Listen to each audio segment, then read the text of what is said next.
Please help me welcome our next keynote speaker, Illinois State Senator Steve Stottlemyre. Senator Stottlemyre is an award-winning TV news anchor who ran for a seat in the Illinois Senate because his experiences as a journalist and parent convinced him of the need for a fresh, common-sense representation in Springfield. In 2012, citizens in the Rockford-based 34th District elected him with 64% of the vote. His public policy achievements have twice earned him recognition as the Legislator of the Year. We asked him here to talk about the groundbreaking legislation he shepherded through the Illinois legislature last year called the Strengthening Community Media Bill. Thank you so much for being here, Senator.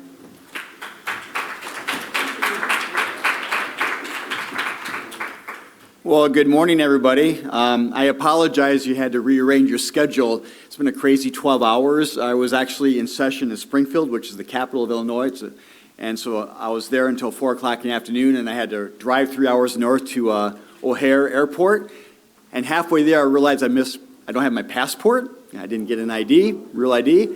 And so I made creative arrangements to get a passport to me before I got to O'Hare. Then when I got to O'Hare, weather canceled the flight. And I've been up since 4:30 this morning to catch another flight this morning. So I'm not asking for sympathy. If I'm stumbling over my sentences, that's the reason why. So that's why I'm bringing that up. But I hope and actually I have to be back in Illinois at 9 o'clock because I have twins who are graduating from college. And yes, I have 2 less tuition payments after this year. I'm very happy about that. Actually, I had 3 kids in college at one time, so all the university of people here, 3 tuition payments. Can you imagine that? But we're going to get through it. But I hope your summit has been going more smoothly than my travel plans the past 12 hours. I really appreciate being invited here. I'm really thrilled to be here. And I just kind of thrilled that anything I might say may be useful to your plans moving forward. So I just want to share a bit of a secret with you before I start talking about my legislation. I really miss my reporting days. I love covering politics. When I was a TV anchor and reporter for more than 20 years at the ABC affiliate in Rockford, Illinois, and I love covering politics, and there's a lot to cover in politics these days, right? So I really wish that maybe I was behind the camera still covering all the crazy things that are going on. But, I still kind of approach my job through the lens of my former job. I'll be at a news conference, and I'm thinking I'd much rather be behind the photographer asking the questions than being at the podium, being at the brunt of the questions being fired at me. I miss being in the background. And when say this big speech is going on, the governor's giving his State of the State speech, I'll find myself picking out sound bites and quotes and thinking, what am I doing? I don't need to do that anymore. But again, old habits just die really hard when you've been a reporter for all those years. I don't know if I'll have any great sound bites in this speech, but I'll give it my best try. Because I was in TV news, I'm often recognized back home as the news guy. And people may not know what I do now, believe it or not. And people watch news, but they're not necessarily familiar with the political landscape back home. I try to tell them that I'm a state senator now, but they don't understand, or maybe they don't believe me because I'm still interviewed by TV stations at Rockford, so they probably still see me on the air. But as politics has become more polarized the past few years, I've kind of made the decision not to try to convince them what I try to do now. I think I'd rather be known as the news guy than a politician and just let them continue to believe that I'm doing my old job. It can make things easier when it comes to politics. So again, old reporters don't go away. Well, the reason you're here today, Illinois, Pennsylvania, and the nation are in the middle of a local journalism crisis, as you've been hearing for the past couple of days. News outlets are closing or shrinking at an alarming rate. And, I think one thing that kind of drive my process in this whole situation is that this isn't just a business problem, it's a democracy problem as well. As an elected official and someone who was in TV news, I realize informed citizens are essential to the health of our government on both the national and local levels. And as you know, reliable information is becoming an endangered resource these days as the news industry struggles with widespread technological and financial disruption. And that was the conclusion of the task force that we formed in Illinois to look at this problem. Studies have shown that communities that lack robust local journalism have lower levels of voter participation and higher levels of corruption. And of course, misinformation flourishes. Less measurable, but still very important, is the sense of community that local news fosters. You know, if no reporters are showing up at local school board meetings or city council meetings, how do you know what's going on? Who do you know what to vote for, and who's holding local officials accountable? You really don't know. So this is critically important. So we formed the task force to kind of, one, identify potential solutions, but just increase awareness. I mean, that's the reason why organizers are holding this. We need to get the word out, let people know, let other politicians know in state government or federal level as well that there needs to be solutions that need to be talked about. So I'm really thrilled that you're holding this type of event, and that was the premise why we put this task force together to come up with these types of situations. So just to kind of give you an idea as far as what this landscape is in the state of Illinois. The orange counties have, right there, there's 4, I believe, have right now 0 news outlets. And I think that's grown maybe 1 or 2 in the past year, and that number probably will increase. The light blue counties have only 1 news outlet. It's, as you can see, a significantly larger number, and it's concentrated in the southern half of the state. The southern half of the state is more rural than Chicago and the northeast branch. So obviously you get south of the southern part of the state, there's a real lack of news information, especially in the rural areas, and that's what we're dealing with. And the dark blue counties actually only have 2 or more news outlets, so they're not even that much in the clear as far as having news information. So this is a growing problem, and the concern here is that map will get much lighter and much more orange in the years ahead. The number of newspapers in the state of Illinois dropped by more than 1/3 in the past 20 years. The Chicago Tribune, the state's largest newspaper, or was it at one time, has lost 82% of its newsroom staff. 82%. That number is just mind-boggling to me.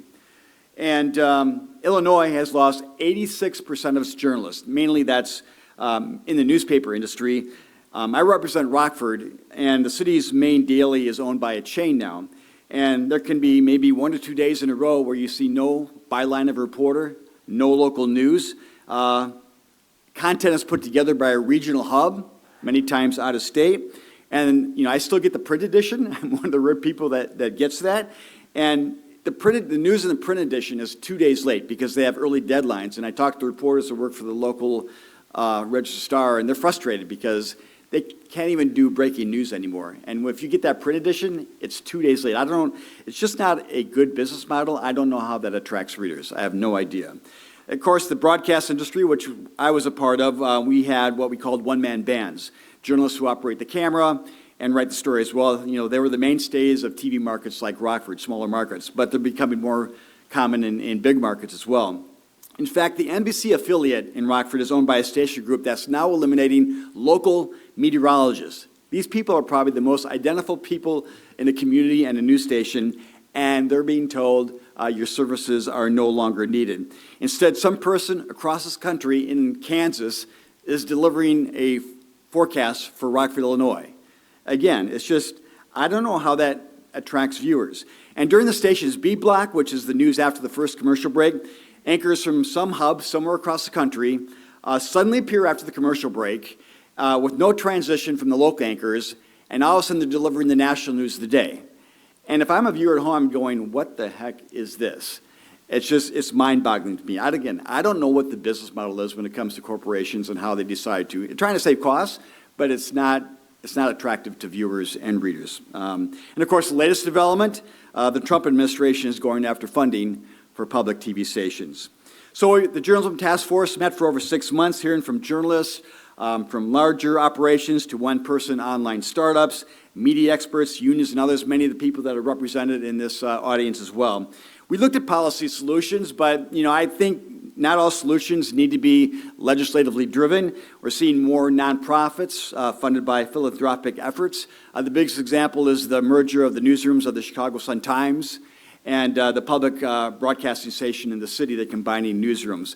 And they've had some success. They've really done a nice job journalistically investigating different stories, but I think it's still too early to call it a success. Recently, management announced layoffs with the 2 newsrooms. So I think it's still a work in progress, but it's nice to see creative ways of trying to keep newsrooms operating.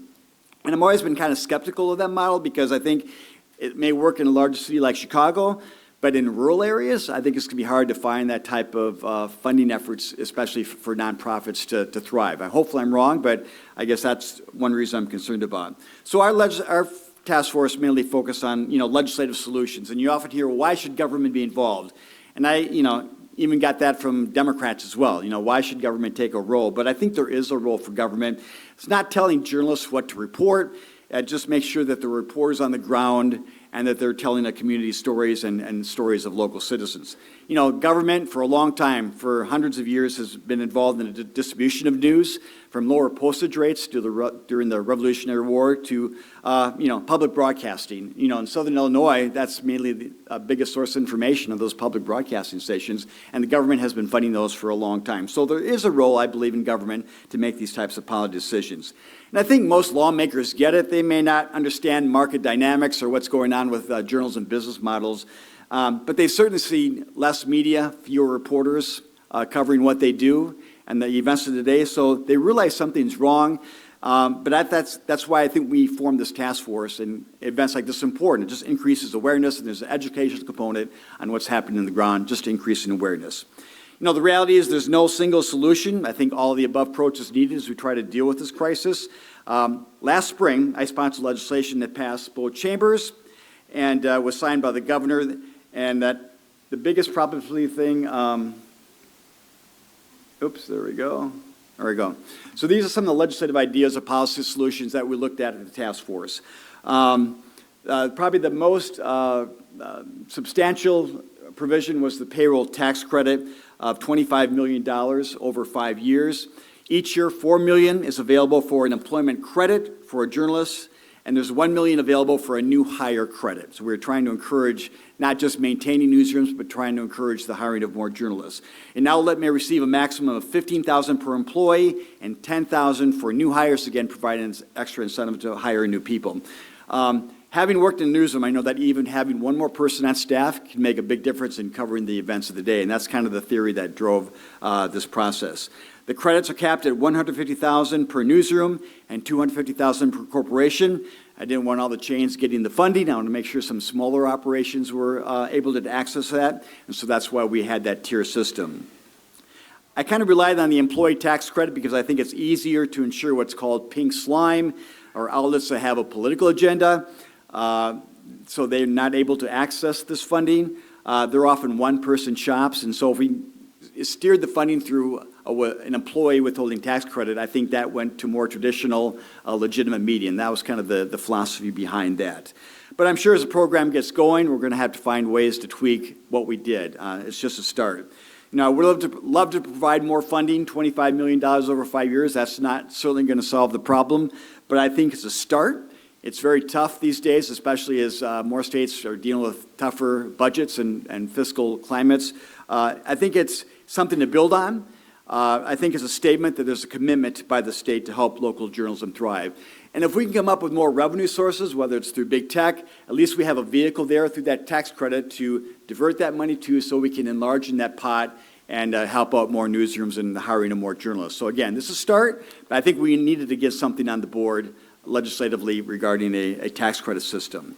The other thing I should add about the tax credits, in Illinois, revenue proposals are lumped together in one big package at the end of sessions. Not very transparent, but sometimes that's the easier way to pass legislation. So this proposal, that the tax credit was not voted on in an individual bill, so we didn't hear testimony committee on this one specifically.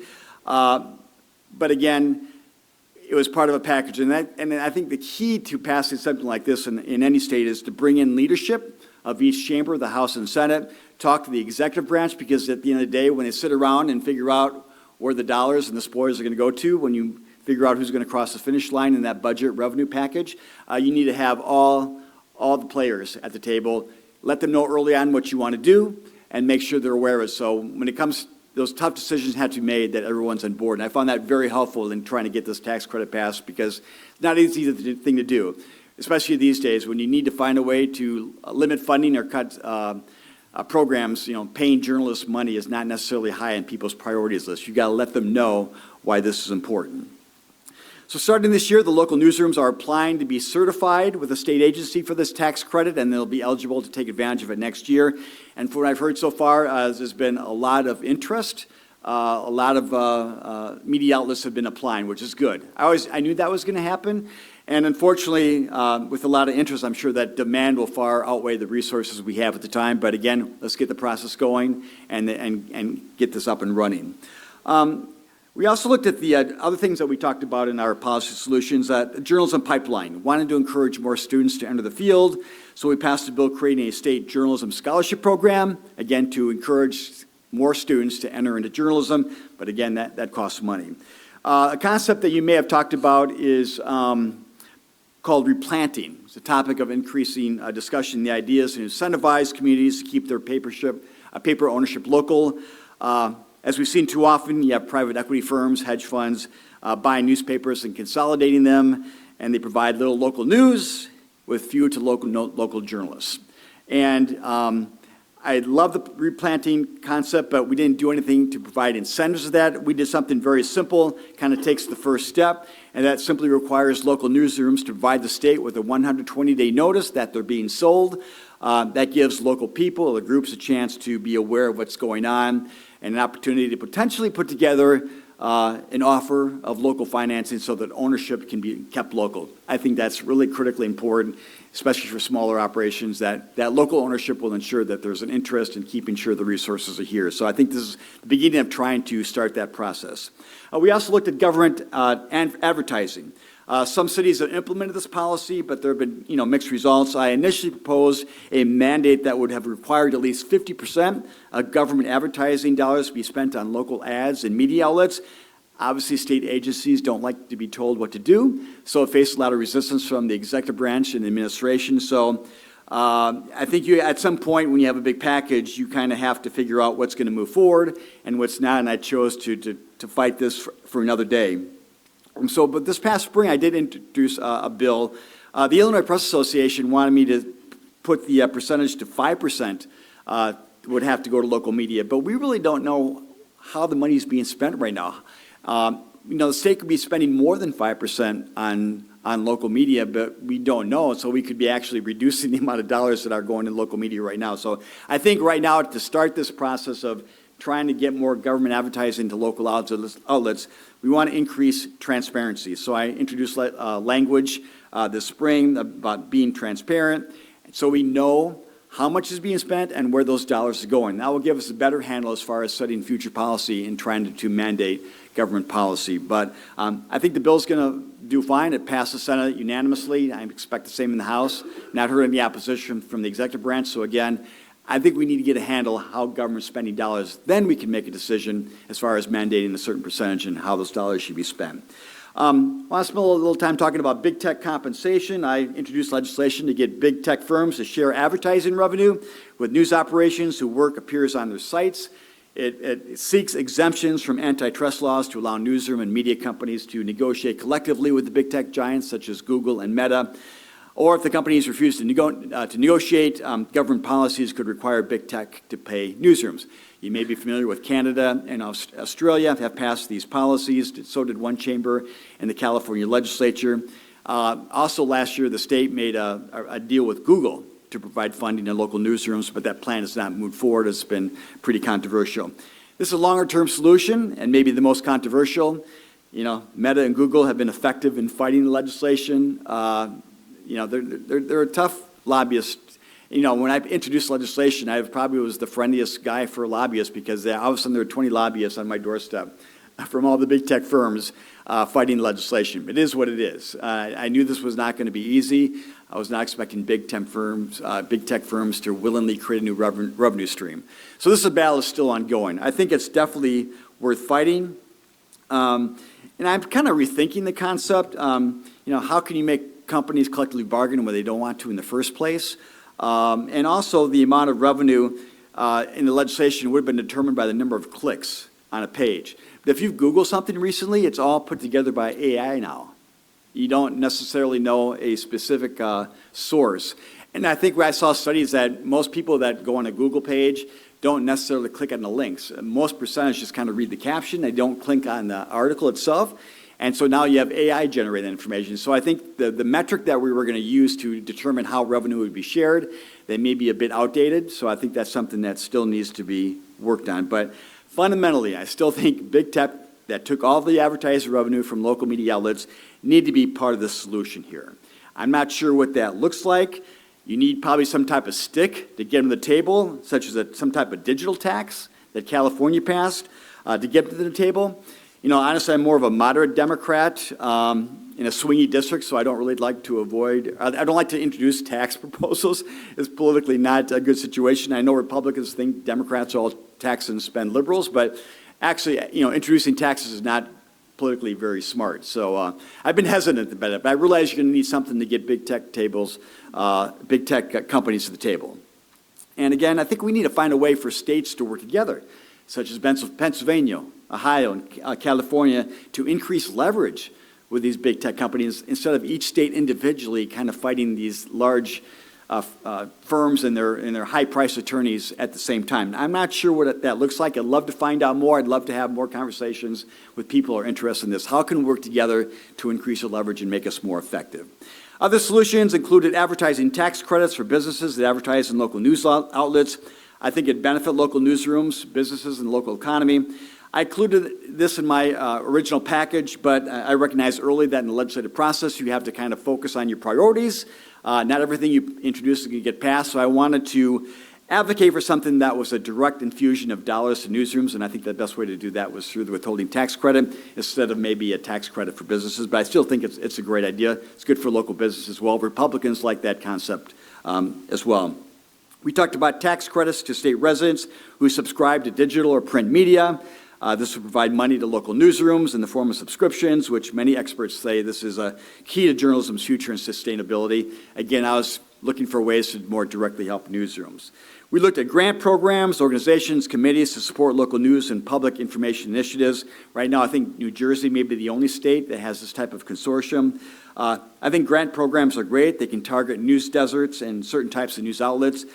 Personally, I didn't like the challenge of spending a year or two to set up this layer of bureaucracy to make that decision as far as who's going to get the grants, who's not going to get the grants. For the companies, the news outlets that get the money, that's great. But there's a lot of need out there, and having to make that decision, I think, politically is very difficult. So I kind of steered away from that, but I know that a lot of people are doing that. I think that's a part of the solution as well. So will all these proposals I've been talking about fix local news in Illinois or Pennsylvania? No, they won't. But I think these could be solutions to help preserve some local coverage for Illinois residents. Maybe these policies will give local news operations more time or runway to figure out a model eventually. And I think the tax credits will be a temporary lifeline in the meantime. You know, I think local newsrooms and traditional media in general are needed now more than ever. You know, as mentioned, I have 3 kids in college, and I have 3 tuition payments. And I asked them, where do you get the information? And my kids have been around me. You know, they knew I've worked in newsroom and politics, so I think they would have maybe a higher level of understanding how news works and where their information comes from than maybe some of their friends in high school or college. So I asked them, you know, where do you get information? Well, I get it from TikTok and the feeds from, you know, Facebook, and they don't know the source of the information. And that's like stunning to me. I'm an old guy. I remember growing up with 3 TV stations and 2 major dailies. That's where I got my news. That's not the case anymore. There's so many news outlets. Media is so fragmented. Much of it's politically driven. I think it's confusing not for kids, but for adults as well to figure out where that information has come from. And that's why we need legacy media, traditional media, to provide those facts moving forward. You know, political operatives and some elected officials rely on that information. You know, when I was covering politicians, everybody knows or has a conventional wisdom that politicians lie, right? And I think there have been plenty of examples of that over the past few decades of politicians lying. But I think right now it's been taken to a different level. Someone who's inside politics. You see elected officials that will purposely distort or actually put out wrong information. Because I think it's part of a strategy now to confuse people. And a lot of times you're just kind of talking to your base. So it doesn't matter what you say as long as you give people red meat. And if it's not factual, it's probably irrelevant, unfortunately. So I think there's been a new art, and that the art of misinformation has become much more skilled than it was maybe 10, 20 years ago. Again, that's why I think we need media. So you've heard the phrase by a presidential spokesman a few years ago, alternative facts, right? Crazy to me. And if you don't like the facts or stories, you blame or discredit the media. And we're seeing that a lot too. So again, newsrooms will continue to be tested and attacked, but reporters, including local reporters, have one mission, that's holding the powerful accountable. So we need to do all we can to make sure that local newsrooms stay in business. So appreciate your time and effort and looking forward to your questions. Thank you, everybody.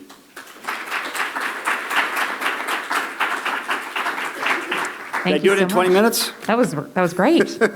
Yes, we do have time for a few questions. So does anybody have a question for the senator? Yes. I like the framing of not just saving news, but when you think about supporting businesses, these are often local, family-owned companies. They're often not conglomerates. They're not part of like a big news industrial complex. They're in many ways there to inform people, help connect them to local events, ways to keep the community connected. One thing we heard yesterday was that there's a loss of trust between citizens, and not just citizens to newsrooms, but it's like we don't trust each other anymore. And people actually are looking for ways to be connected, and they want ways to be more trustful of each other. And I think local news is one of the ways that can enable that connection. So, of course, it's about holding powerful accountable, but it's also a really crucial community support mechanism. And not only do we lose accountability when we lose a local news organization, but we lose something that connects the community. Maybe local news doesn't do as good of a job at that right now as it could, given its distressed status. But it's important nonetheless. And really, with the right support, it seems really well positioned to kind of bring back citizen trust, neighbor trust, things like that. I don't want to be suspicious of my neighbor. That seems really wrong. And then, so I was just kind of like, what do you think about that framing in terms of if you want to put forth a successful effort in another state like Pennsylvania? It's really a local business. It's a local employer. It's a place where a community can kind of come back to a more consistent place. Do you see that as an effective way? No, it's going to be great for me. You want to repeat that? Yeah, I'm just going to repeat it all back. No, what I think what we're synthesizing here is the idea of how do we frame this as not just about journalism, but about building community trust and also framing it in a way that supports and upholds the small businesses, the small community members that are trying to get out information. How do we support them legislatively? Is that part of it? Okay, yay for me. Okay, what do you think here? You're absolutely right. I could spend another 10 minutes talking about the importance of community trust. People having a gathering central point of information, right? If you don't have a central point of people getting their information and they're getting on social media that isn't necessarily have any local content to it, you don't have that connection, what's going on in the community. Fundamentally, you need to know what's happening across the street, across town, at city council, school board meetings. That generates that belief of a community being together, talking about the same issues, trying to solve the same problems.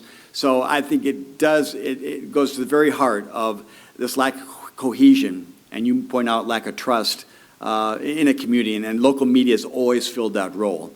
People want to know what's going on in the community. We just need to find out a business model to make that happen, but people do want to know what's going on across the street and at the city hall. I fundamentally believe that. Even though we have social media and people maybe watch national network news, they want to know what's going on. And the other point is really important. I think business has been hurt by having that lack of advertising potential. If there's no local newspaper, how are people going to find out about their businesses? How are they going to get the word out about what they sell? And so I think it's been very detrimental to local economies in smaller towns when you don't have that type of advertising outlet. And again, it leads to more of a commonality that people have by having that one source of information. So you're absolutely right. And I think that's why this is important that we come up with solutions in these smaller towns, smaller communities. And we're not even in big cities, there may be communities that don't have access to news information about what they may be interested in. So this isn't just a rural thing, it's a problem in certain areas of urban areas as well. Senator Solomon, how do you talk to your Republican colleagues about the importance of supporting these issues? So how do you talk to your Republican colleagues about the importance of supporting these issues?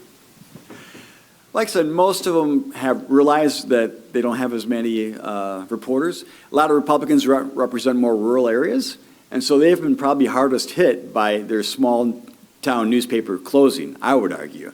So I think they get it. You know, and I didn't get much opposition on the tax credit. I mean, I think Republicans tend to like tax credits. Now, grant programs, they tend to be more philosophically against. That's more government spending versus incentivizing behavior. But I was really surprised, you know, as far as the need for local news and coming up with a solution, they probably are they're less interested in a government or policy solution and rely on more of the private sector to take care of the problem. And I don't disagree with that, but I think there can be, we in government incentivize a lot of different things through tax policy, right? We want to encourage behavior. I think journalism should be one of those things. Again, we're not telling reporters what to report, but let's make sure there are reporters on the ground. I think that's a priority. So again, they may differ on the solutions, but I think they agree there's a problem. I think the biggest partisan pushback I got from was on the big tech, which is interesting to me because in some states, Republicans aren't necessarily fans of big tech either. And so they're looking for ways to maybe go after them. But at least in Springfield, I got a lot of pushback on trying to craft a solution forcing big tech companies to compensate local newsrooms. They call it a local ad tax. I don't agree with that because if you're linking on a tax and that would cost them money, so it tended to be a little more partisan, I thought. But in other states, it's been more of a bipartisan issue. And I really think this is a bipartisan issue. It shouldn't be partisan. You spoke about how hard it is with AI nowadays to track how much, you know, these big tech companies are taking from local news media. Do you have any thoughts to just maybe taxing at a base rate the revenue that those AI models generate to go into supporting local media, or even just encouraging those companies to support into the local media fund for tax credits elsewhere if we can't track the clicks? Yeah. Well, I think there have been lawsuits by some larger media corporations to go after big tech for incorporating their content in AI. I'm not a legal expert, but I think that's kind of being debated in courts right now. You have the New York Times, Washington Post, they realize that they're gathering this information and using it in their AI content, right? And they're saying, hey, you can't do that. So I think that is being fought legislatively or in the courts already. I'm trying to, the second part of your question, how do we incorporate into the base of AI? Like having a maybe just base rate of the revenue that AI model generates. Yeah. Rather than making a per click basis to say 5%, Yeah. 10%, something like that, or incentivizing them to give money into a Right. media fund with maybe tax credits elsewhere. So Google claims during the conversation about my big tech legislation that they're already providing funding to local governments. There can be through assistance, other ways to help out local newsrooms. It's not a lot of money, and these are huge trillionaire companies, and so they're giving $70 million to, you know, local newsrooms for technical assistance or whatever. It's just not nearly enough for all the money they've made from local content, and they're getting advertising dollars. They need to step up their support. So they're arguing we do that already. We just need to try to find a way to up that. So Google will try to publicize and tout, and they talked about it a lot in Springfield, like we're doing this already. But, you know, again, $70 million isn't that much. And as I mentioned, they struck a deal with California that Google would supply a revenue stream. Again, it wasn't a lot of money. It was controversial within the journalism community whether they should have caved to one company like that. Again, so I think there are efforts, but we need more of those efforts. And we just need a metric or a way to monetize what they should really owe local content. And just AI is making it harder. So, you know, I agree with you. We got to figure out that base perspective. How do we analyze that and make sure they pay their fair share? Thank you so much. I think we're ready to move on. I appreciate your time. Thank you. Thank you.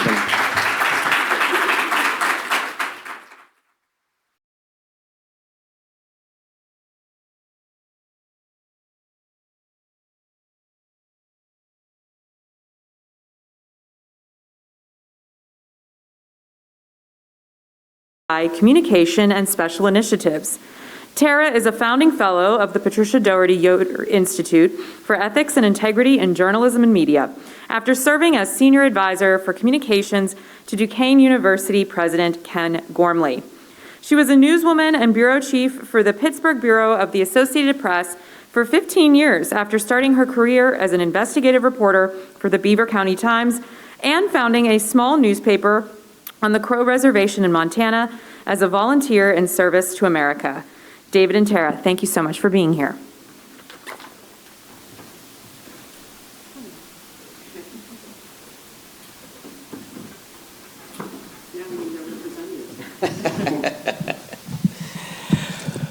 Good afternoon. No, not yet. Good morning. Still, we're going to ask our legislative panelists to start making their way to the table.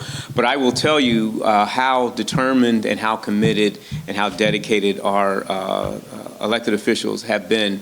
Certainly, as we just heard from our guest from the great state of Illinois, you may not know, because we didn't talk a lot about it, but he was trying to be here last night, despite having to pay 3 tuitions and so forth. I've not lost on me on that, but also to be able to travel through to get here on time this morning. One of our panelists, State Representative Jordan Harris, victim of the turnpike. He's on his way. Literally had to leave Philadelphia. And I from Philadelphia. Sometimes it takes an hour to get out of Philadelphia to get onto the turnpike. And then there was an accident on the turnpike. He was not involved, but it certainly affected his travel. So when he comes into the room, we will welcome him to the stage. But let us, at least in terms of our conversations, we've got a lot of ground to cover, and still want to get folks out on time. And we've got a nice close that we want to share with everyone. So, Tara, I'm going to ask you if you wouldn't mind introducing our other legislators who are here. There's information in the program about their background and one thing that it seems to be a running theme that a lot of our legislators have spent time in the media, which is, I think, a very important perspective because not only do they get it, they understand the lingo behind it, and also understand the reason and rationale for being able to do part of this work. And I think it's, again, very important to do so. So go ahead, Tara. I'm introducing my guests here. Yes, yes. We have Representatives Struzzi and Fleming with the State House, and I don't.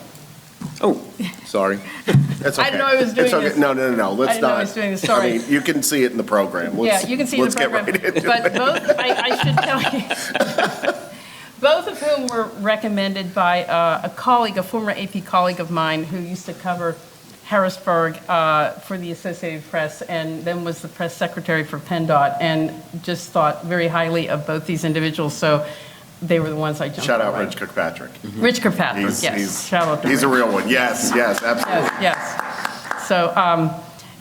So we heard, I know that you caught some of it, not everybody caught the whole thing, but when PNA was giving its presentation, they talked a lot about how we do the job, and their focus being on the ways we can do it better, more transparently. Sad what's happening with some aspects of the right to know law. So, and I appreciate that. I'm wondering if the what right now is just making sure there's media out there. How much of an interest is there on the part of legislators to do something on that, in that area? Well, good morning, everyone. I'm State Representative Jim Struzzi. I represent the 62nd Legislative District in Indiana County.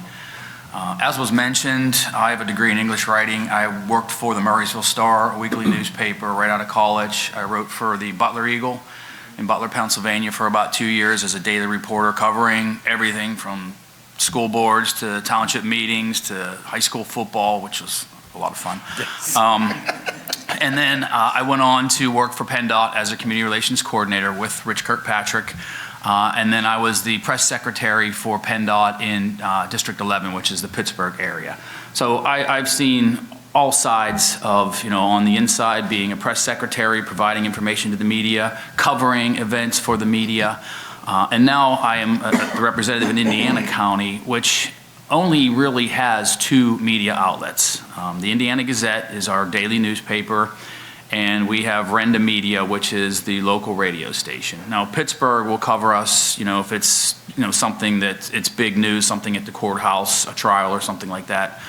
But getting to the original question, having only 2 media outlets, the value of those media outlets is tremendously important to the local community, because that's where we find out what happened at the school board meeting, what happened at the supervisors meeting, all the things that you're not going to get from Pittsburgh media, because in Indiana County we get, and depending on where you live, you can get either Johnstown or Altoona TV, but mostly Pittsburgh. And again, they're covering the region, but they're not covering Indiana County specifically. So the local radio station is a valuable resource. They do morning news in the morning. They have a daily show. They cover all the local stuff, and then they go to syndicated stuff throughout the rest of the day with just cut-ins for breaking news and things like that. But that morning segment, I listen to it every day. I actually do a segment on there once a month to give an update about what we're doing here in Harrisburg. But I find that invaluable, both from a news and information standpoint, but also from a political standpoint, because if we don't have those 2 media resources, they don't know what I'm doing either, right? And they cover a lot of things, and the Gazette's great, but they cover, a lot of those things that you're not going to see in the bigger media outlets, pictures of the kids getting awards, your local Little League teams winning a championship, all those types of things I think are valuable resources that we need to make sure we have in our communities. And I think that, ensuring that they have what they need to be successful is fundamentally important to the health of our communities as well. Because, as the one gentleman said, we need to know what's happening. And, when you hear about your friends and neighbors in a small community like that, other than going to social media, which, we talked about that, you guys were talking about, just how much can go wrong with social media because you can't validate your sources. All those types of things. Anybody can put something out there and people see it and thinks that it's factual. Whereas your newspapers and your local radio station, especially in a small town like Indiana, everybody knows everybody. And so they have to do it right. They can't just speculate. They can't quote unnamed sources and things like that. They have to do it right, because we're going to hold them accountable, because they live in our community. We know where the Indiana Gazette offices are. You can walk right in there and talk to the editor.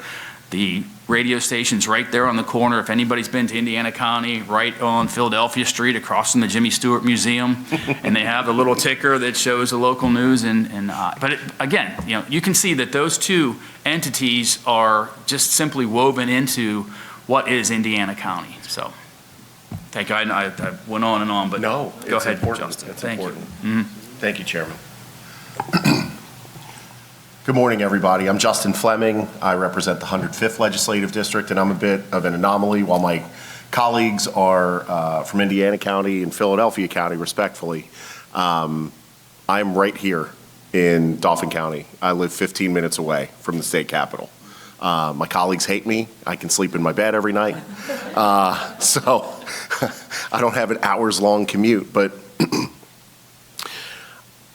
to answer the question, I've seen this from a number of different angles, just like Chairman Struzzi.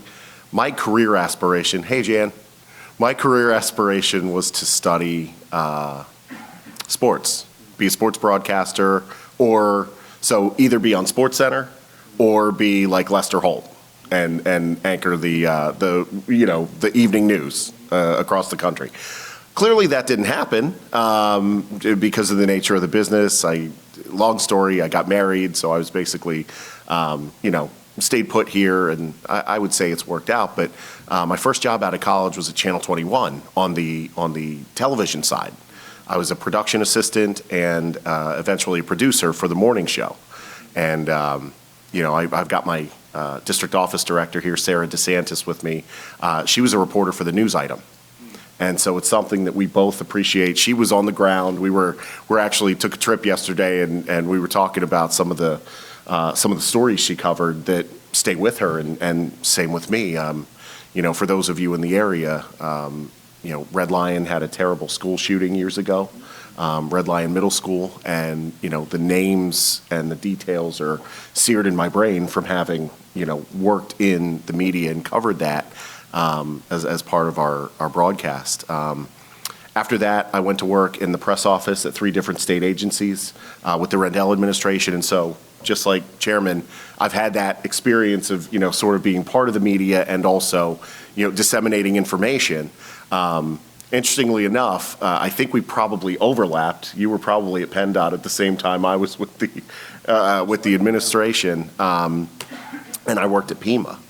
So that's how I got to know Rich Kirkpatrick, because when we'd have real world events or even drills, Pima would stand up the Joint Information Center, and we would get all the press secretaries, and I was, as the deputy press secretary at Pima, I was telling them what to do even though they outranked me. So because we all had to get the information out.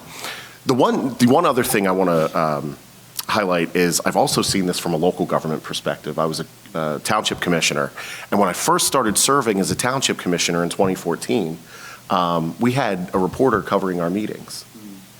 And about 2 years later, that went by the wayside. And so as you talk about, the availability of media and whether or not it's going to be there, I feel as though the precipitous decline in not only news outlets, reputable news outlets, but the number of people who are working in news is very, very dangerous for our society and our democracy. The next time, for those of you who are local or if you visit Harrisburg, next time you're in the Capitol, I want to give you a little challenge. I think this area is publicly accessible, but if you are in the main rotunda, if you walk up the stairs and you go straight through the hallway, that's the Capitol Media, not the Media Center, but that's where the Capitol Press Corps is. And just look at the pictures.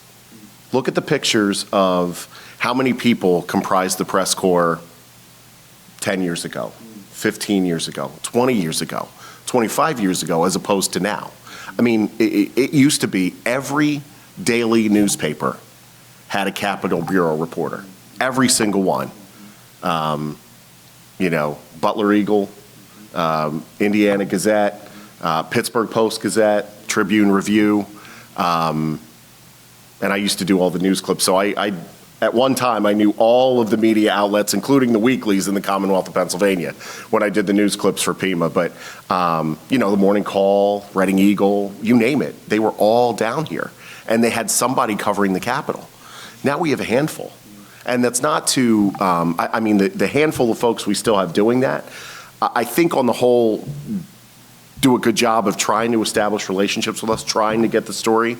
But it's hard when it's, 8 people or 6 people as opposed to the 25 it used to be. And, what gets covered is, when you've got 25 reporters looking for a story, you can cover much more about what we're doing in state government. You can cover a lot of different subject areas.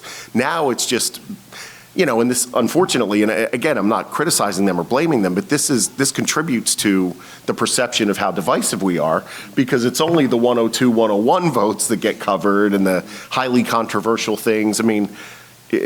Speaker Cutler used to say it all the time. I know Speaker McClinton has said it. 85% of the bills that we do are largely bipartisan, broad bipartisan support that we pass in the House, but it's those few that get all the attention, and so people think we're hopelessly divided all the time, and that's just not the case. But yeah, I think it's really dangerous for where we are as a society, like I said, and because you need good public information, you need good reporters who are telling the story about what we're doing in state government, and unfortunately, with the consolidation of media, my hometown paper, the Patriot News, Penn Live, went down to three days a week for a printed edition several years ago, and I know that, but they made a business decision. It's really, really tough, but I don't think it's good. We're not trending in the right direction, and I would like to say that the fervor is there for us to act, but I'll be quite honest, it's not high on the priority list when we talk about legislative issues that I'm aware of anyway. I mean, it's a probably a better question for our majority leader, but yeah.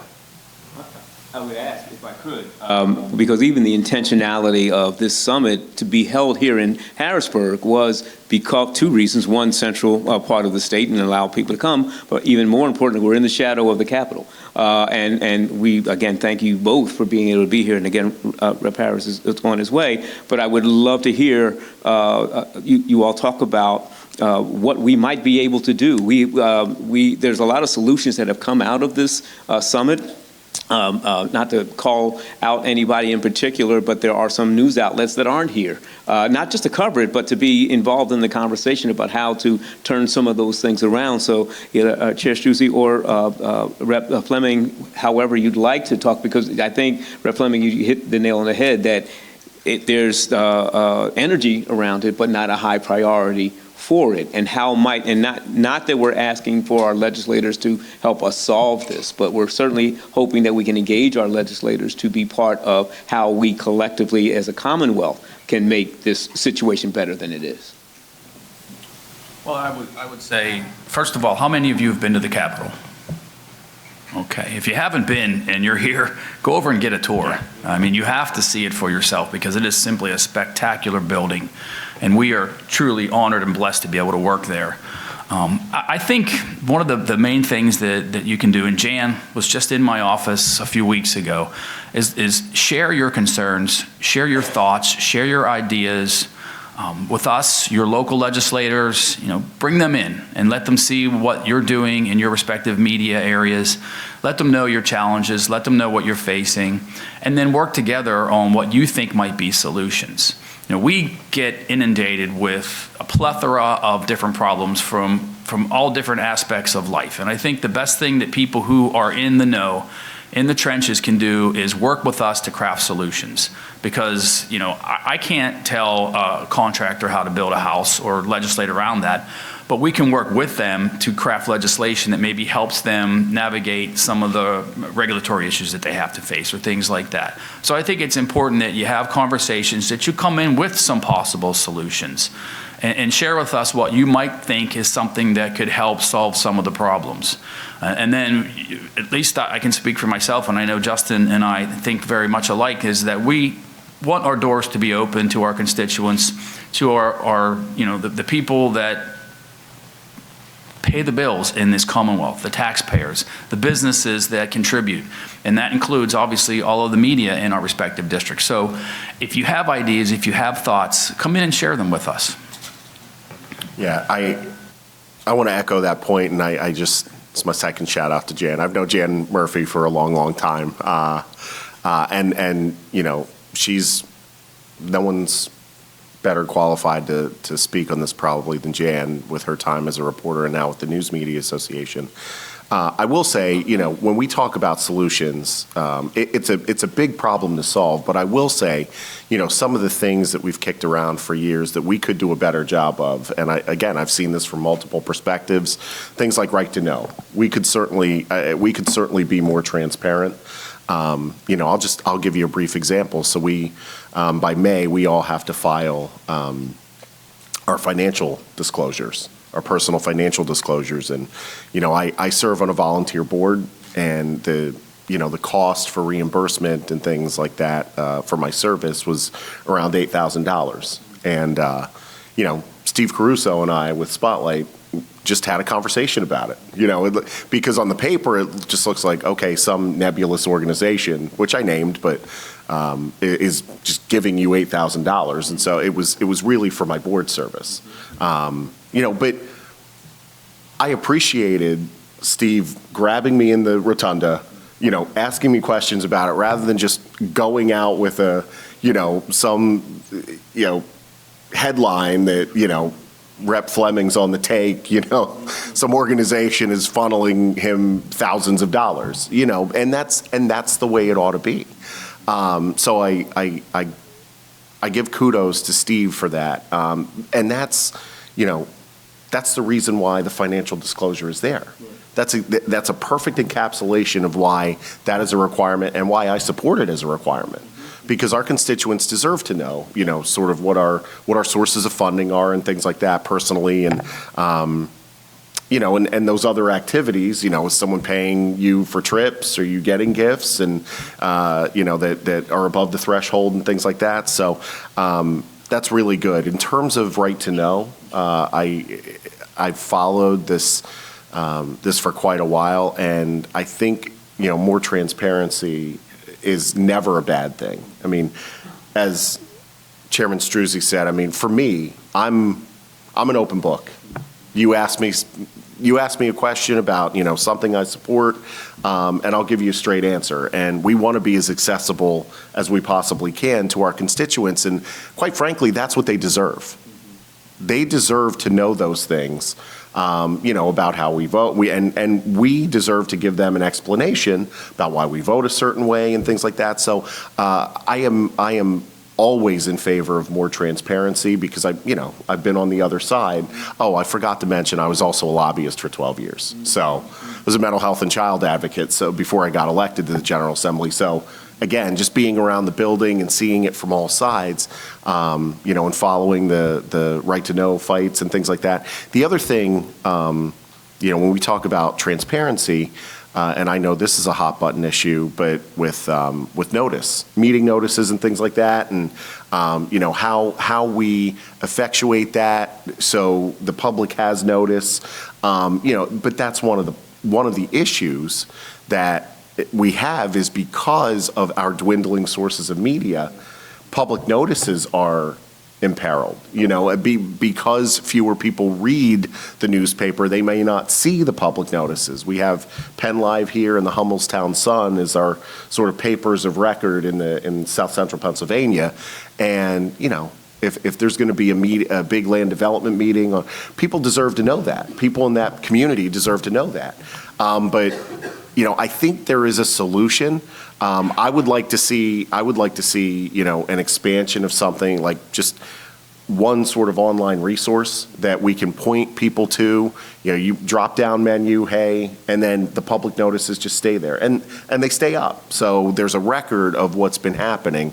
That's what I would like to see, but it's an issue I know that we'll work through, and I'm always willing to work through. So those are two things that we can absolutely improve. And just to echo what Chairman Struzzi said, we certainly don't corner the market on solutions, and we don't know a lot of things, quite frankly, unless we're told that they're problematic or that we're told there's an issue. And it doesn't take, you'd be surprised, if 5 or 6 people are contacting my office about the same thing, that gets my attention. I don't need 1,000 emails, 5 or 6 people, illuminating the same thing. I'm like, okay, we need a meeting about this. Let's figure out how we can, help these folks, so. Senator Stottlemans, in his talk, talked about a task force that they created in Illinois and met for 6 months to look at policy solutions, and with the realization they're not all legislatively driven, but those that can be. Is there some way that can happen in Pennsylvania? We have a lot of very interested people here who would probably be happy to serve on some kind of a task force that looks into things like that for ways to kind of beef up the industry, the news industry in Pennsylvania. Would that be, I would just say, I'll put my hand up if you want someone to help. And I'm sure several people here would, just to look into some of the solutions. I think that could absolutely happen, and I thank the senator for being here from Illinois. I was able to watch your presentation, so I appreciate your perspective and the efforts that you tried to take. I think here in Pennsylvania, I don't know how much of that's going to stick here in PA, but I think it's worth having the discussion. As far as forming a task force, that's absolutely possible. I think bringing some people in and having a hearing, having a policy hearing, going before whatever respective committee would tackle these issues is a possibility. I think just having the discussion, having this forum here this week is a step in the right direction. I would go back to, though, what we said earlier, and that is, we need to be aware of what the actual issues are. I'd love to see a map like the senator had showing what Pennsylvania's media outlets look like. I think that would be helpful. Look for those zones where you don't have media, right? Do you have that? Is he the Yeah. guy? I would like to see that. Yeah. Yes. Right? So, yeah, I'll give him your email addresses. yeah, I think, forming a task force is one thing. I think it's important to, to hear from everyone in a more formal setting. We can form a task force. You guys probably already do something like that. I would think, within your organization to look at what you think might be solutions. But I think we'd absolutely be open to having a policy hearing, having a committee hearing, to hear from different media outlets from around the Commonwealth. And we're not just talking print media, we're talking, radio and television and, all of the above. So I don't know, I can't speak for Representative Fleming, but I would certainly be open to that. Unsurprisingly, it's something that I'd absolutely look into, and I'd love to participate. That would probably be our Communications and Technology Committee, if off the top of my head. I'm not a member of that committee, but if we did form a task force, given the experiences that I have, and I know you alluded to this, Tara, in the beginning, but I just want to say I think I'll speak for myself. I mean, media and news, keeping the public informed, especially about what your leaders are doing, is absolutely critical work. And it is indispensable work. And so I just want to make that really clear that that's my thought on this matter. And so anything we can do to enhance the environment, anything we can do to help make the media environment more robust, again, with trusted sources. And here's the thing, I imagine, I don't have data to support this, but I imagine the way people feel about media is a lot like they feel about, Congress, right? If you ask somebody about Congress writ large, no thanks, approval ratings in the tank. But if you ask the media about their member, or if you ask people about their member, oh, that's my guy. So it's like the media as a whole may be terrible, but I like my paper. I like my reporters. You know what I mean? So I'd imagine there's a similar sentiment, and I think anything we could do to, whether it's a task force, anything we could do like Illinois has done. Thank you again, Senator, for your great work. To try and improve, in my work, I talked a lot about childcare deserts where, there isn't a lot of childcare availability around. Media deserts are really bad too, where folks don't have a trusted source to get their information from. That's really dangerous. And even though his map may show that there is an outlet here or there, that doesn't mean it's that viable. Right. I mean, again, when I was at the AP in the 80s and 90s, there were 10 people in the Pittsburgh Bureau alone. Yes. Now there's a photographer and a sports writer, because we always have to have sports. So I mean, it's fun. Like the chairman said, sports are fun. So, but you have a Tree of Life shooting and they get shipped from Philly. That is not, and that's the Associated Press. That's a wire service. Right. It's supposed to feed all the newspapers in the country. And broadcast outlets. So it is just saying that something exists doesn't mean it really exists. So, if I could, just to yes, absolutely, and welcome Representative Jordan Harris. And again, we've prior to your arrival, regaled the tales of being stuck on the turnpike. And so one thing I do know about Rep. Harris in terms of his commitment, he was at a breakfast this morning in Philadelphia, and was committed to being here. So just to catch you up, not only I was listening in the car. Wow, technology, media, right? All right, see? There you go. So you know where we are, and we know what you're talking about. We're trying to, actionable items that we could do together, not just relying on our legislators and the legislature to do these things, but how might we work together in terms of being able to move some of this agenda forward. Were you listening through PCN? I was listening through the text message my communications director sent. All right. So yes, it is PCN. All right. That was, yes. So Shouts out to PCN. Yeah. So, first of all, I don't have a media background like these two gentlemen. The only connection I have is that in college, my roommate my freshman year at Millersville was Andrew Frederick, and he was the editor of The Snapper, which Yes, is the sir. Millersville paper. Yes, sir. So we talked about the media all the time. And he was an English major, so he reviewed all of my English papers before I handed it back. Only reason why I made it, never mind. We're on TV. Anyway, shout out to Andy.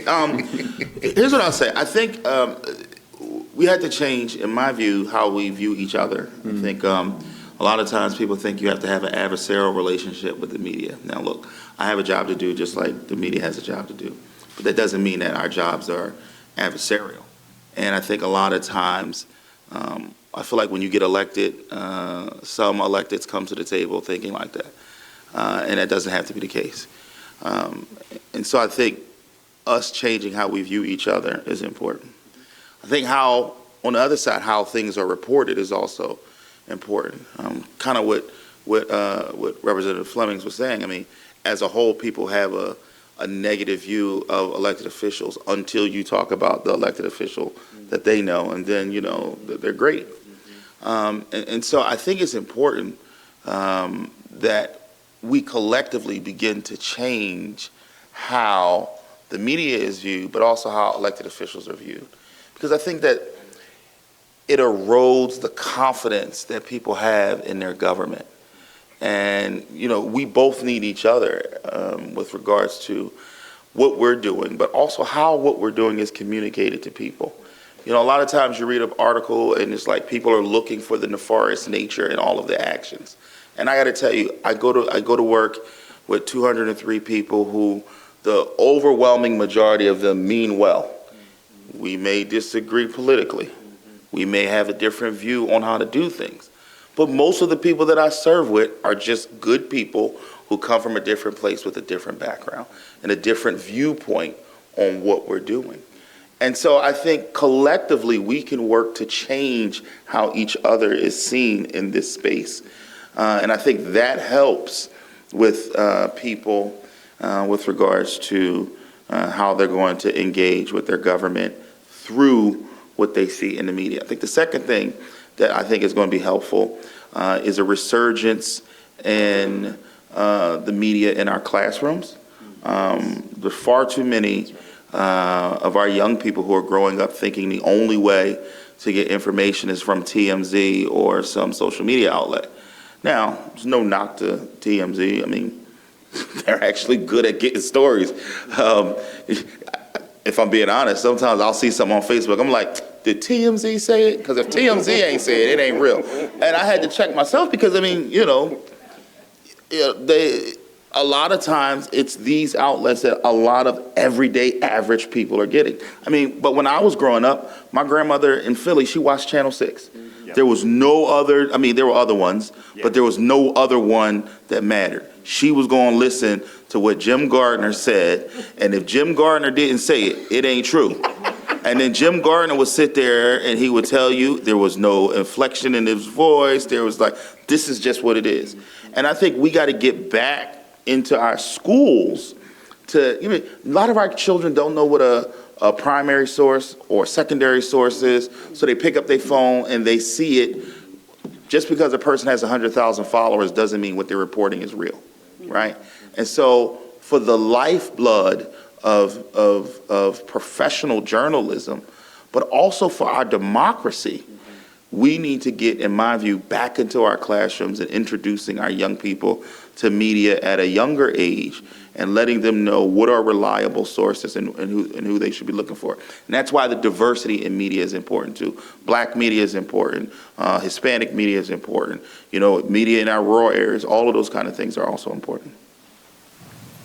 That's another bill we could have you look at, is requiring media literacy in grammar school. But that's for another day, but that would be. I'm sure Jan Murphy will be in my office one day talking about it. Wherever Jan is. I know she's here somewhere.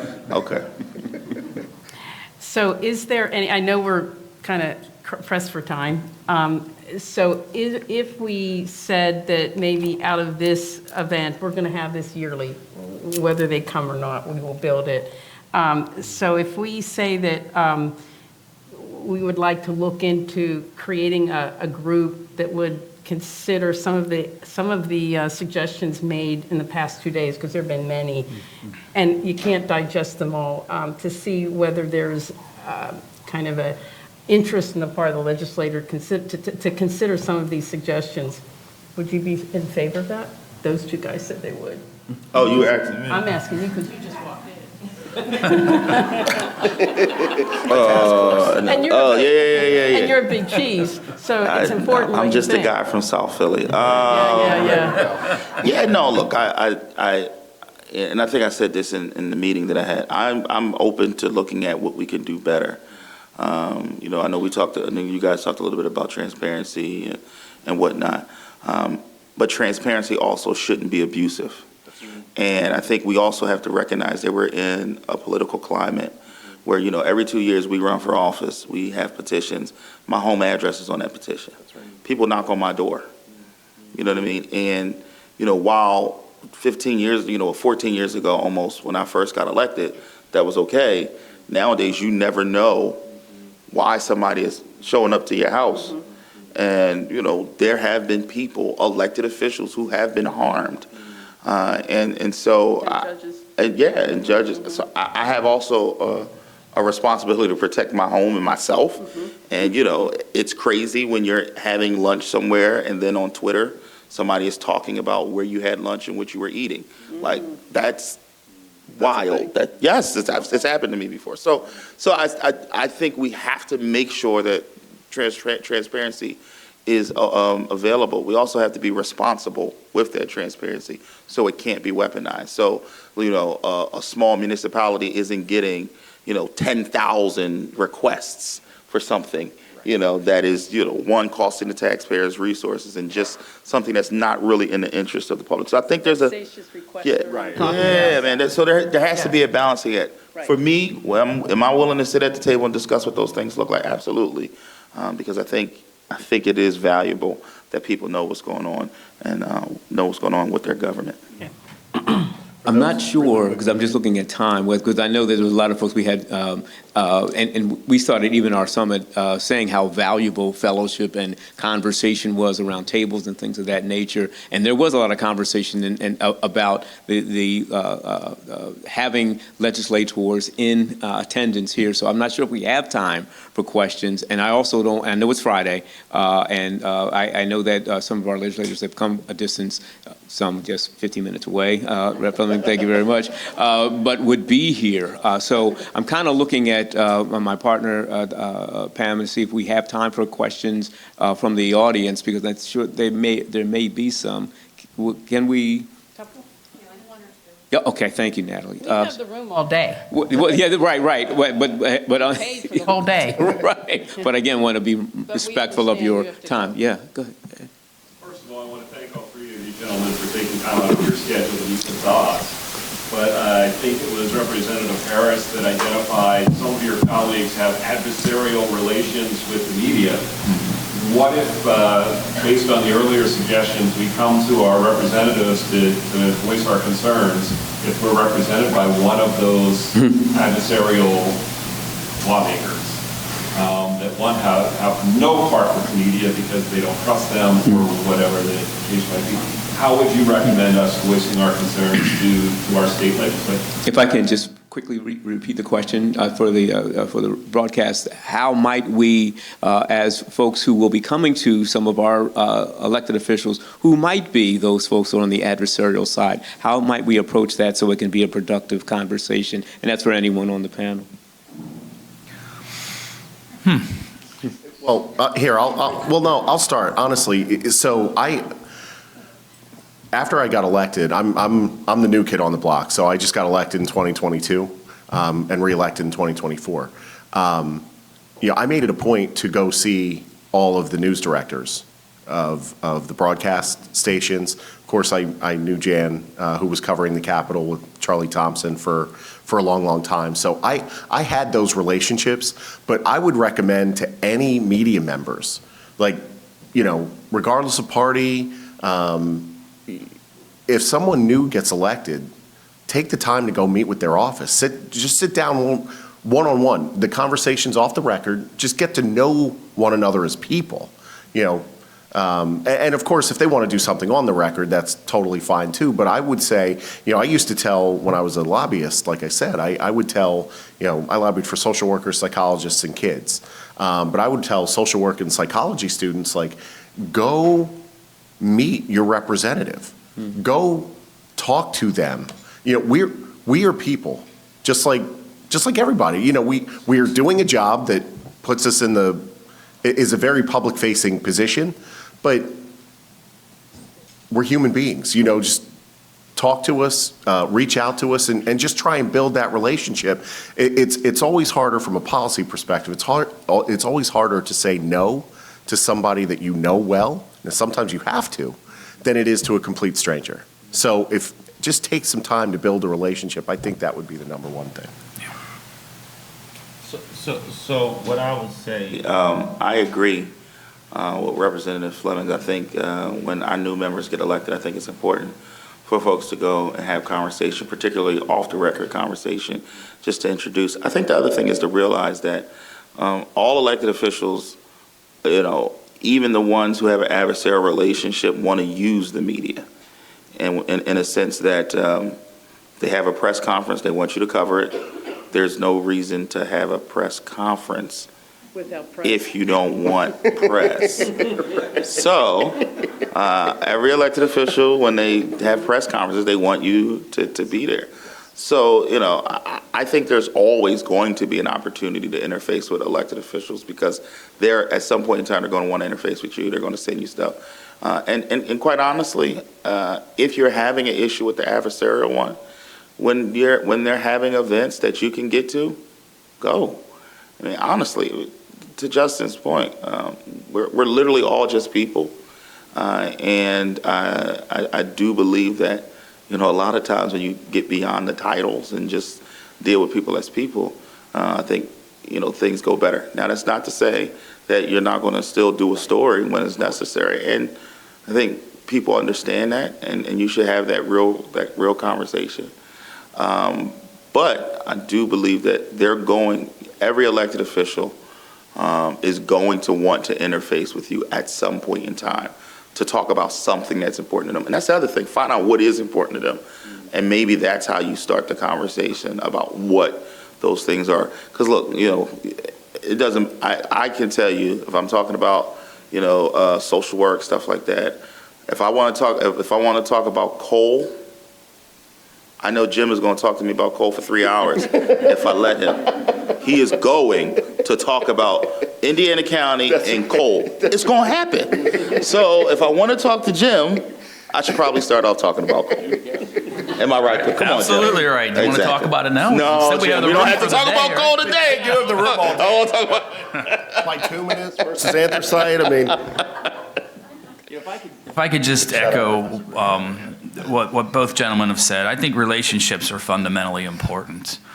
And I think, back to my days, I go back to when I was a press secretary for PennDOT. I built really good relationships with the news media in Pittsburgh. And it got to the point where they weren't trying to get me.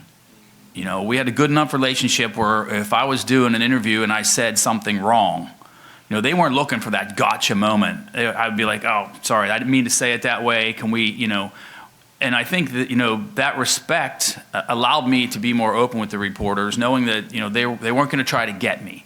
And I think that's part of the problem that we have with the media today, not all media, but some media, is they're lacking that integrity. They're lacking that, willingness to just cover the story, not looking to nail someone. And so I think when some of our colleagues have that adversarial relationship or that attitude or that opinion of the media, it stems from some of those kind of things. But I would echo what Chairman Harris said. It's important to get out there, cover something soft, something easy, that you can start to build that trust, to build that relationship. And so they know when you call them up, you're not looking for that gotcha moment. You're just looking for the information on a factual basis to cover the story. So. One more question, if there is one. I saw a few hands before when we asked for some, and if not, that's okay. Denise? What's the thing that Representative Harris and Fleming called you about that they want to talk to you all about? Maybe this thing called the budget, you might be working on a little bit. Fair enough. There will be conversations. Well, we are all three on the Appropriations Committee, so we dig very deeply into the state budget, and that is a lot of the conversations that we have revolve around that. But, you know, we have to build relationships with each other, too, you know? I will talk about that sports team from Philadelphia if I have to, but... Wait, are we talking about the Super Bowl champion Philadelphia Eagles? I mean, what are we talking, like, the current champions? Okay, that's all. He just Right. I didn't say that. I won't say that. Pirates either. He just nudged the door open. You had to kick it down. I'm just saying, if you want to talk about the Eagles, we can do that.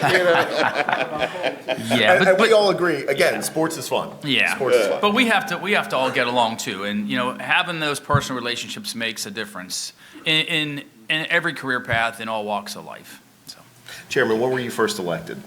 I ran in 18, elected in 19. Okay, so I was with the Pennsylvania Psychological Association then. So, I was with Pennsylvania Partnerships for Children then. Mm-hmm. So I had my first new member meeting with Chairman Struzzi, and it's still, I don't know if it's still in your office, but there's a picture of he and his entire family in the parade in Indiana County. And, you know, so that image is still embedded. So every time I see, how's the family? And 5 children? 4. 4, okay. Yes. I knew it was more than me. It's still there. I have more Jim Struzzi stories if anybody wants to talk to me. He knows what I'm talking about, too. And I think we're out of time. Okay. But I do want to thank Chair Struzzi, Rep. Fleming, and Chair Harris for their time this morning, and thank you very much for your attention. Thank you so much. I want to thank everyone who helped to make this summit so impactful. We hope that you found this gathering to be a valuable opportunity to build relationships and increase your awareness of challenges and growth opportunities in today's media landscape.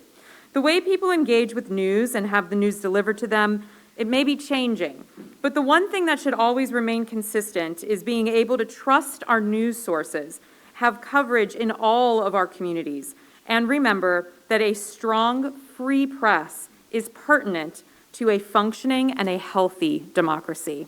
I'm Natalie Bensavanga. It was an honor to spend these few days with you. And now I would like to turn things over to Dr. Pamela Walk to close us out.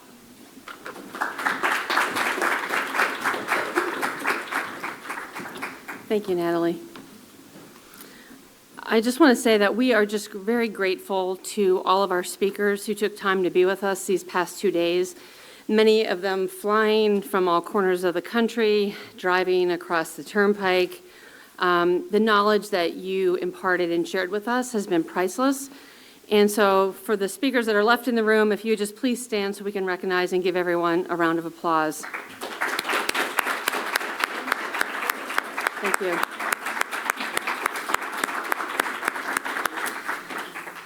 I would also be remiss if I didn't note that this event would not have been possible without incredible financial support and human resources that were committed by our event hosts and our sponsors. So if you are here representing a Keystone News Summit host or a sponsor organization, please stand to be recognized.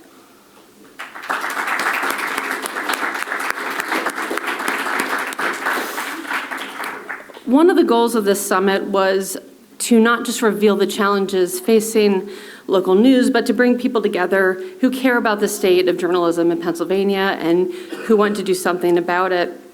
In talking to some of you throughout the last 2 days, I have felt a lot of optimism about what we can do when we collaborate together instead of looking at each other as competitors.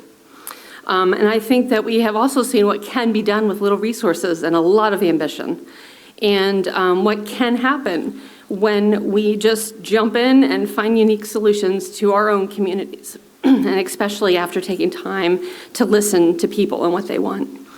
So I want to remind everyone again that thanks to the media department at Duquesne University and the Patricia Dougherty Yoder Institute for Ethics and Integrity in Journalism and Media, we will be accepting applications for 2 $1,250 seed grants to help jumpstart collaborations that come out of this summit. There's some information on the table as you leave the room, right next to some cookies that I think are still left over. More information is available, but essentially we will be looking for applications through June 30th. You can email them to me. The information is on the flyer. We'll be sending out an email as well to all of our participants, and hopefully the awardees will be notified by July 15th. That being said, it is also very important to us that these events remain relevant and responsive to the needs of you, our stakeholders. So to that end, we would love to get your feedback about our first Keystone News Summit. On the screen, you will see a QR code. We invite you to scan that code and fill out a brief survey so that we can hear from you about what you enjoyed about this event and learn about how we can improve it for next time. You'll also be getting a follow-up email with a link to the survey. So please take a few minutes during your break, lunch break to fill that out so that we can plan for our next event. And then just thank you for making this event a priority and for taking time off of work to travel to Harrisburg to be with us for this inaugural gathering. You are all visionaries and pioneers and are doing some incredible work in your own communities. We would also like to offer the support that we can in any way. Please take advantage of the asks and offer board at the back of the hallway and the connection code on the back of your program to stay connected and to stay in touch. I would also note that we are on Facebook and X/Twitter and Instagram. You can find us at Keystone News Summit. We'll be continuing the conversation and the dialogue there. Finally, the food. We have box lunches to go for you. For those who need to dine and dash, grab a box and go. If you're not in a rush, please stick around and feel free to mingle and talk over lunch. Thank you so much for being with us.